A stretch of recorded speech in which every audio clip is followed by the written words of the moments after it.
In this tutorial, we're going to take a quick look at how you can resize a video using Adobe Express.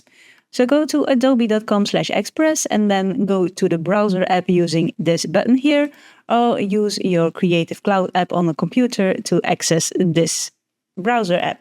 Now, when you've opened this, you have the quick editing tools, and you also have the option resize a video here. If you don't see that one, you can go to video on top of here, and then here you will have resize a video. Now here you can browse for your video, or you can just drop it into it, and then it will ask you which kind of aspect ratio you want to have. So you have the custom, and then you have all kinds of options: Instagram, Facebook, YouTube, Pinterest, all those things. Let's say we want Instagram and we want a Instagram story. As you can see now, it has cropped, and we can drag the video to pan. So choose where we want to have it.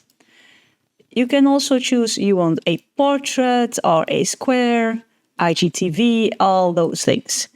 And then if you pan it like this, you can choose a video scale.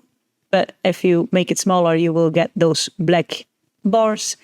And then when you're done, you can either open it in Editor to edit some other things, or you can download it.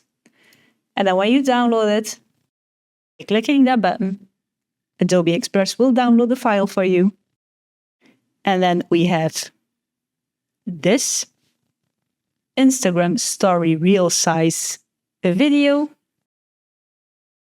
And we started from this video. So that's a quick way on how to resize your videos using Adobe Express. Like the video if you liked it, subscribe if you want to see more of my videos, and as always, thank you for watching, and I'll see you in the next one.